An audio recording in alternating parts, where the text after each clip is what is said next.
வெங்கி அட்லூரி அவர்கள் இயக்கத்தில் the one Surya அவர்கள் நடிப்பில் வந்திருக்க விஸ்வநாத் அண்ட் சன்ஸ் படத்தோட முழுமையான விமர்சனம் பார்க்கறதுக்கு முன்னாடி இந்த படத்துக்கு நாம் சாதாரணமாக, அதாவது ஒரு சில வரிகளில் விமர்சனம் சொன்னோம்னா, ஒரு படத்தோட மொத்த நீளமன்றது ஒரு 150 நிமிஷத்தோட அதிகமாக போனாலே அந்த படம் எப்படா முடியும்னு சொல்லி நாம் திரையரங்கில் உட்காந்து காத்துட்டு இருப்போம்.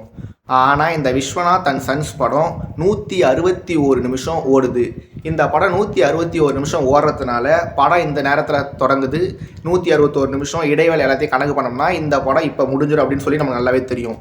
அப்படி இருக்கிறதுனால அந்த கணக்கிடப்பட்ட நேரம் கொஞ்சம் கொஞ்சமாக குறைய படம் முடிய போதே அப்படின்ற ஒரு வருத்தம் படம் பார்க்குற எல்லார் மனசுலேயும் வந்துதான்னு சொல்லி எனக்கு தெரியல.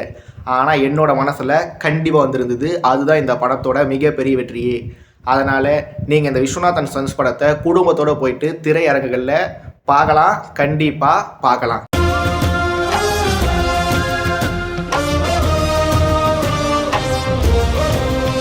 மமிதா பைஜு, ராதிகா சரத்குமார் மற்றும் த ஒன் சூர்யா அவர்கள் நடிப்பில் வந்திருக்க விஸ்வநாத் அண்ட் சன்ஸ் படத்தோட கதை என்னன்னா, நம்ம சூர்யா அவர்கள் ஒரு பெரிய பணக்காரர். அவர் வெறுமனே பணக்காரர் மட்டும் இல்லை, அவர் ஒரு துப்பாக்கி சுடுதல் வீரராக இருந்து ஒரு ஒலிம்பிக்கில் கலந்துக்கிட்டு அந்த ஒலிம்பிக்கில் முதல் இடத்தை பிடிச்சு தங்க பதக்கத்தை வென்றுட்டு தாயகம் திரும்புகிறாரு. ஆனால் அவருக்கு 40 வயசுக்கு மேலே ஆகியும் திரு சூர்யா அவர்கள் கல்யாணம் பண்ணிக்கல. அவர் ஏன் கல்யாணம் பண்ணாமல் இருக்காருன்றதுக்கு பின்னால் ஒரு மிகப்பெரிய காரணம் இருக்குது. அந்த காரணம் ஒரு பக்கம் இருந்தாலும் அவங்க அம்மாவான ராதிகா சரத்குமார் தொடர்ச்சியாக தனக்கு ஒரு வாரிசு வேணும் அப்படின்றதுக்காக சூர்யாவை கல்யாணம் பண்ணிக்க சொல்லி தொடர்ச்சியாக கேட்டுகிட்டே வராங்க. அம்மாவோட ஆசையை நிறைவேற்றணும், தன்னோட கொள்கை முடிவிலிருந்து விலகக்கூடாதுன்னு சொல்லி ரொம்ப தீர்க்கமாக யோசித்த நம்ம சூர்யா அவர்கள் அமெரிக்காவுக்கு போய் அங்கே ஒரு வாடகை தாயை கண்டுபிடிச்சி அதன் மூலமாக ஒரு குழந்தைய பெற்றெடுத்து அந்த குழந்தைய சொந்த ஊருக்கு கூட்டிகிட்டு வந்துடுறாரு. அந்த குழந்தை சொந்த ஊருக்கு வந்த பிறகு அந்த குழந்தைக்கு மருத்துவ ரீதியாக ஒரு பிரச்சனை ஏற்படுது. அந்த மருத்துவ ரீதியான ஒரு பிரச்சனைக்கு தீர்வு வரணும்னா அதுக்கு அந்த வாடகை தாயாக ஒருத்தவங்க செயல்பட்டாங்க இல்லையா, அவங்களோட போன் நேரோவை டொனேட் பண்ணால் மட்டும்தான் குழந்தைக்கு சாதாரண முறையில், அதாவது எளிமையான முறையில் ஆப்ரேஷன் பண்ணி அந்த குழந்தையை காப்பாற்ற முடியும் அப்படின்ற மாதிரி மருத்துவர்கள் சொல்லிட்டதுனால அந்த வாடகை தாயை தேடி நம்ம சூர்யா அவர்கள் மறுபடியும் அமெரிக்காவுக்கு போகிறாரு. அந்த வாடகை தாய் தான் நம்ம மமிதா பைஜு. இதன் பிறகு நம்ம மமிதா பைஜு மேடம் கண்டிப்பாகவே போன் நேராவை கொடுக்கறதுக்கு ஒத்துக்கிட்டு இருந்திருப்பாங்க. ஆனால் அவங்க எதன் அடிப்படையில் கொடுக்க ஒத்துக்கிட்டாங்க, அதன் பிறகு என்னாச்சு, இதெல்லாம் தான் இந்த விஸ்வநாத் அண்ட் சன்ஸ் படத்தோட கதையான்னு சொல்லி கேட்டிங்கன்னா அதுதான் இல்லை.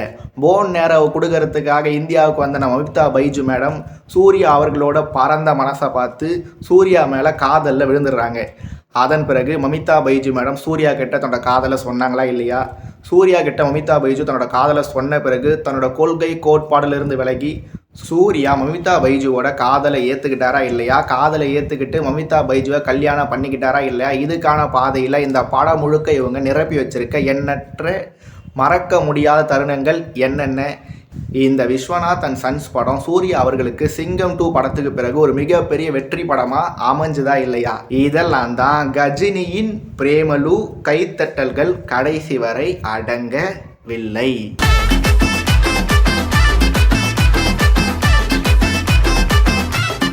நான் இந்த விஸ்வநாத் அண்ட் சன்ஸ் படத்தோட விமர்சனத்தோட தொடக்கத்திலேயே இந்த படத்தை கண்டிப்பாக பார்க்கலாம், குடும்பத்தோடு போய் பார்க்கலான்னு சொல்லிட்டு இருந்தாலுமே எதனால் இந்த படத்தை கண்டிப்பாக பார்க்கலாம், குடும்பத்தோடு போய் பார்க்கலான்னு சொல்லி கேட்டிங்கன்னா அதுக்கு முதல் முக்கிய காரணம் மமிதா பைஜு. செல்வி மமிதா பைஜு பிரேமலு படத்துக்கு முன்னாடியும் பல படங்களில் நடிச்சிருக்காங்க, பிரேமலு படத்துக்கு பிறகும் பல படங்களில் நடிச்சிருக்காங்க, இதன் பிறகு நடிக்க தான் போகிறாங்க.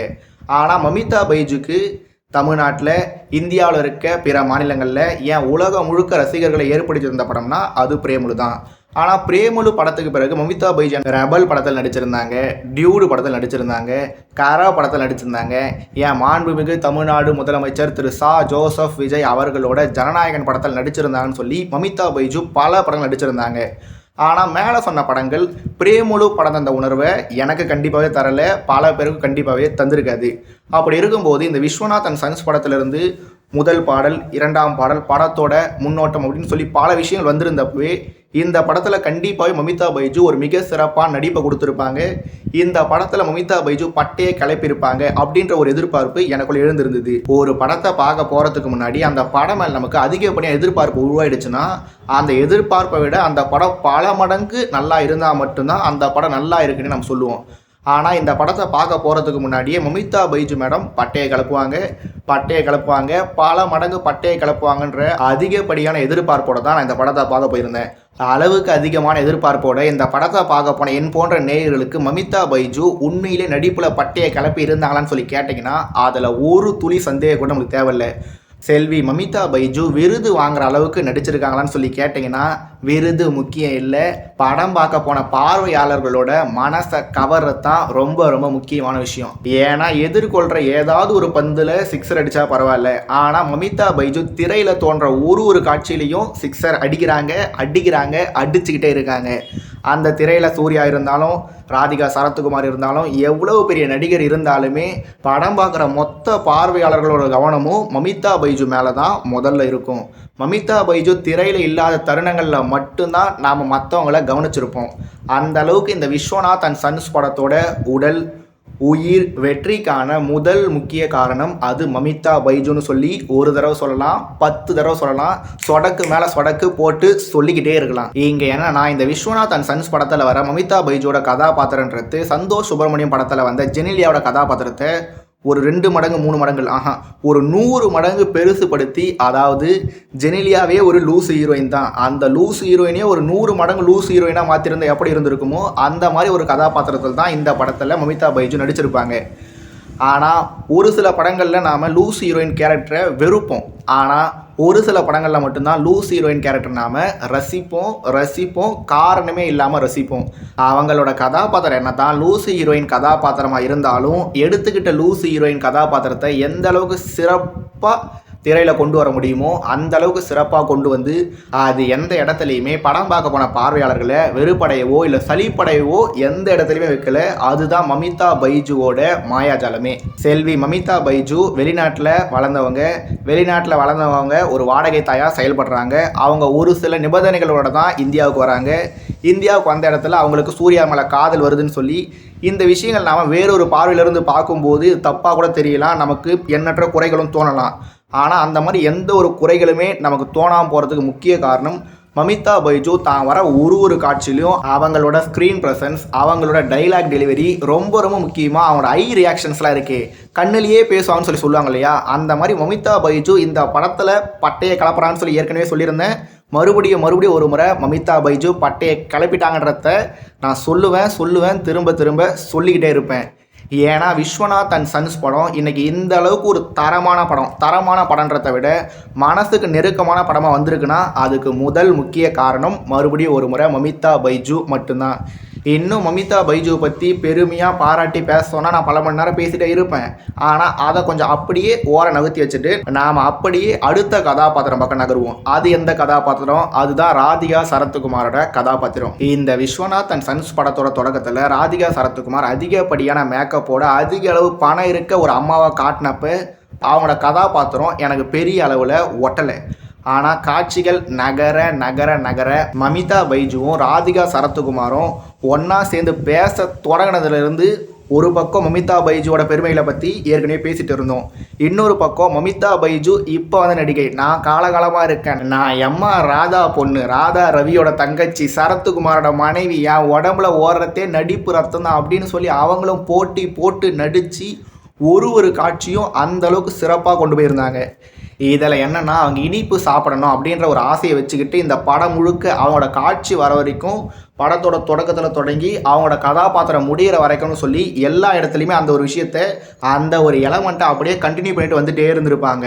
அதனால் அவங்களோட கதாபாத்திரம் முடிந்த பிறகும் கூட அந்த கதாபாத்திரம் படம் முடிகிற வரைக்கும் நம்ம மனசுக்குள்ளே இருந்துகிட்டே அதுதான் ராதிகா சரத்குமாரோட சாதனையே. இந்த விஸ்வநாத் அண்ட் சன்ஸ் படம் திரையரங்குகளில் வெளியாகிறதுக்கு முன்னாடி இந்த படத்தை சேர்ந்த பல பேர் பல நிகழ்ச்சிகளில் பேசியிருப்பாங்க, பல பேட்டிகளை கொடுத்துருப்பாங்க. அந்த பேட்டிகள் எல்லாத்தையும் நான் முழுசாக பார்க்கலனாலுமே அதிலிருந்து அந்த சின்ன துணுக்குகளை பார்த்தப்ப அதில் பல பேர் சொல்லியிருந்த விஷயம் என்னென்னா, இந்த படத்தில் மமிதா பைஜு ராதிகா சரத்குமார் இவங்க 2 பேர் தான் அதிக அளவு கவனம் ஈர்ப்பாங்க அப்படின்றத எல்லாருமே பதிவு பண்ணியிருந்தாங்க.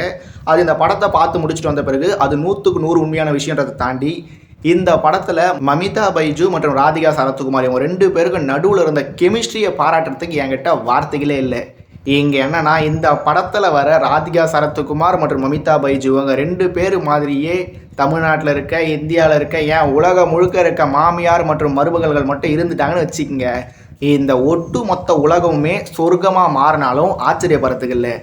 ஏன்னா நம்ம மமிதா பைஜு ஒரு தடவை ராதிகாவை மேசஸ் நிர்மலான்னு சொல்லிட்டு ஒரு மாதிரி ஸ்டைலாக கூடுவாங்க பாருங்க, சான்ஸே இல்லை. தலைவா அண்ணா தலைவா விமர்சனத்தோட தொடக்கத்திலிருந்தே மமிதா பைஜுவை பற்றி பாராட்டிகிட்டே இருக்கு. ராதிகா சரத்குமாரை பற்றியும் பாராட்டிகிட்டே இருக்கு. ஆனால் இந்த விஸ்வநாத் அண்ட் சன்ஸ் படம் த ஒன் சூர்யா அவர்களோட படம் தலைவா, எங்கள் சூர்யாவை பற்றி எப்போ தலைவா பேசுவேன் அப்படின்னு சொல்லி அன்பான ஃபேன்ஸ் பல பேர் யோசிப்பாங்களான்னு சொல்லி எனக்கு தெரியல. ஆனால் ஒரு பக்கம் மமிதா பைஜு, இன்னொரு பக்கம் ராதிகா சரத்குமார், ஒரு பக்கம் ராதிகா சரத்குமார், இன்னொரு பக்கம் மமிதா பைஜுன்னு சொல்லி இவங்க 2 பேரும் போட்டு நடித்து காட்சி கச்சிதமாக கைத்தட்டல்களை வாங்கிட்டே இருக்கிறதுனால, ஆமாம் இந்த படத்தில் சூர்யான்னு ஒருத்தர் இருக்கிறதா சொன்னாங்களே, அவர் எங்கே தான்பா இருக்காரு அப்படின்னு சொல்லி யோசிக்காத அளவுக்கு தான் படத்தோட முதல் பாதியில் சூர்யாவோட கதாபாத்திரம் என்னதான் நிறைய இடத்துல வந்திருந்தாலுமே இவங்க 2 பேர், அதாவது மமிதா பைஜு மற்றும் ராதிகா சரத்குமார், இவங்க 2 பேரும் மொத்த ஸ்க்ரீன் ப்ரெசன்ஸையும் தூக்கி சாப்பிட்டுட்டு போயிட்டதுனால சூர்யா அவர்கள் முதல் பாதியில் இருக்காரு. ஆனால் ரசிகர்களோட மனசுலையோ இல்லை பார்வையாளர்களோட மனசுலையோ போய் பதிவாகிற அளவுக்கு இருந்திருந்தாலும் சொல்லி கேட்டிங்கன்னா கண்டிப்பாகவே இல்லைன்னு தான் சொல்லணும். ஆனால் படத்தோட 2ஆம் பாதியில் மமிதா பைஜு மற்றும் ராதிகா சரத்குமார் இவங்க 2 பேருக்குமான முக்கியத்துவம் கொஞ்சமாக குறைஞ்சிட்டே வந்து நம்ம சூர்யா மட்டும் காட்சிகள் அதிகமாக இருக்கிற மாதிரியான காட்சிகள் தொடர்ச்சியாக வருது. அந்த எல்லா காட்சிகள்லையும் சூர்யா அவர்கள் சீனுக்கு சீன் சிக்ஸர் அடித்தாரான்னு சொல்லி கேட்டிங்கன்னா கண்டிப்பாகவே சிக்ஸர் அடிக்கலை தான். உண்மையை சொல்லணும்னா சூர்யாவோட நடிப்பில் ஏதோ ஒரு சின்ன குறை எனக்குள்ளே இருந்துகிட்டே இருந்தது. அது என்ன குறைன்றத தெளிவாக என்னால் விளக்க முடியலனாலுமே கூட சூர்யா அவர்களோட ஸ்க்ரீன் ப்ரெசன்ஸில் கண்டிப்பாகவே ஒரு தொய்வை நம்ம எல்லாராலுமே உணர்ந்திருக்க முடியும். அப்படி இருந்தாலுமே ஒரு காட்சியாக நகர, அதாவது 2ஆம் பாதியில் இருக்க ஒரு காட்சியாக நகர திரு சூர்யா அவர்கள் தன்னை ஒரு பெரிய ஹீரோ, தான் ஒரு மாஸ் ஹீரோ, நாம் என்ன தான் படத்தோட தொடக்கத்தில் த ஒன் சூர்யா அப்படின்னு சொல்லி போட்டாலுமே நாம் முதல்ல நம்மளோட படங்கள் வெற்றி பெறணும். படத்தில் அவங்க ஸ்கோர் பண்ணுறாங்க, இவங்க ஸ்கோர் பண்ணுறாங்கன்றது முக்கியம் இல்லை. படத்தில் யார் ஸ்கோர் பண்ணாலுமே எண்ட் ஆஃப் த டே இது சூர்யாவோட படம் வெற்றி பெற்றுச்சுன்னா இது கண்டிப்பாகவே சூர்யாவுக்கான வெற்றியாக தான் பார்க்கப்படுன்றத கச்சிதமாக புரிஞ்சுக்கிட்ட சூர்யா அவர்கள் மமிதா பைஜுவை ஸ்கோர் பண்ணுறதுக்கு அலோவ் பண்ணியிருந்தார், ராதிகா சரத்குமாரை ஸ்கோர் பண்ணுறதுக்கு அலோவ் பண்ணியிருந்தார். முன்னாடியே சொன்ன மாதிரி முதல் பாதி முழுக்க சூர்யான்ற கதாபாத்திரத்தை பல பேர் கண்டுக்காமலே கூட இருந்துட்டு போயிருக்கலாம். அந்த அளவுக்கு இருந்தாலுமே படத்தோட 2ஆம் பாதியில் வர காட்சிகளுமே கூட நம்ம பல படங்களில் பார்த்து பழக்கப்பட்ட காட்சிகளாக இருந்து அந்த காட்சிகளில் நம்ம சூர்யா அவர்கள் தாரமான நடிப்பை தந்துட்டாரு, பயங்கரமான நடிப்பை தந்துட்டாரு, ஸ்க்ரீன் ப்ரெசன்ஸில் பிச்சு உதறிட்டாரு அப்படின்னு சொல்ல முடியலனாலுமே ஒட்டுமொத்த படமும் முடியும் போது நம்ம சூர்யா அவர்களும் படம் பார்க்க போன அனைத்து ரசிகர்களோட அனைத்து பார்வையாளர்களோட மனசுலையும் கண்டிப்பாகவே பதிவாவார். அதுதான் சூர்யா அவர்களோட வெற்றியே.